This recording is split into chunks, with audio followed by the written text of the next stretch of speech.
প্রচণ্ড গরমে অতিষ্ঠ জনজীবন।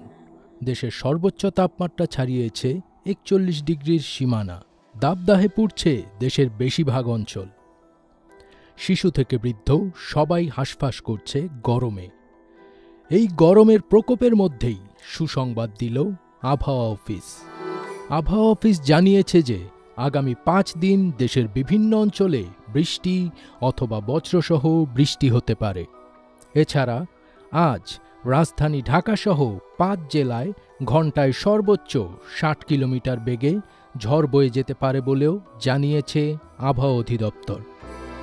আবহাওয়াবিদ আবুল কালাম মল্লিক জানিয়েছেন, আজ সোমবার রংপুর, দিনাজপুর, বগুড়া, টাঙ্গাইল, ময়মনসিংহ ও সিলেটের উপর দিয়ে পশ্চিম অথবা উত্তর পশ্চিম দিক থেকে ঘণ্টায় ৪৫ থেকে ৬০ কিলোমিটার বেগে অস্থায়ীভাবে দমকা অথবা ঝোড়ো হাওয়া সহ বৃষ্টি অথবা বজ্রসহ বৃষ্টি হতে পারে। এসব এলাকার নদীবন্দরগুলোকে ১ নম্বর সতর্কতা সংকেত দেখাতে বলা হয়েছে।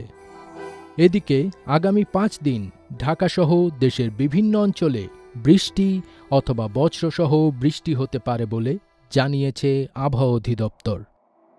গতকাল সন্ধ্যা ৬টা থেকে পরবর্তী ১২০ ঘণ্টার আবহাওয়ার পূর্বাভাসে এসব তথ্য জানানো হয়েছে।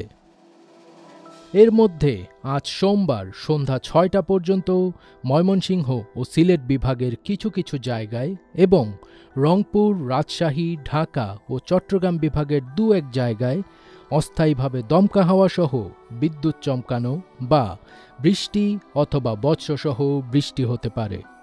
তবে এই সময়ে খুলনা বিভাগে দিনের তাপমাত্রা প্রায় অপরিবর্তিত থাকতে পারে। পাশাপাশি দেশের অন্যত্র দিনের তাপমাত্রা ১ থেকে ৩ ডিগ্রি সেলসিয়াস কমতে পারে। এছাড়া সারা দেশে রাতের তাপমাত্রা প্রায় অপরিবর্তিত থাকতে পারে। এদিকে আগামীকাল মঙ্গলবার সন্ধ্যা ৬টা পর্যন্ত দেয়া আবহাওয়ার পূর্বাভাসে বলা হয়েছে, এই সময়ে ময়মনসিংহ ও সিলেট বিভাগের কিছু কিছু জায়গায় এবং রংপুর, ঢাকা, খুলনা, বরিশাল ও চট্টগ্রাম বিভাগের ২-১ জায়গায় অস্থায়ীভাবে দমকা হাওয়া সহ বিদ্যুৎ চমকানো বা বৃষ্টি অথবা বজ্রসহ বৃষ্টি হতে পারে। এই সময়ে দিনের তাপমাত্রা প্রায় অপরিবর্তিত থাকলেও রাতের তাপমাত্রা কিছুটা হ্রাস পেতে পারে।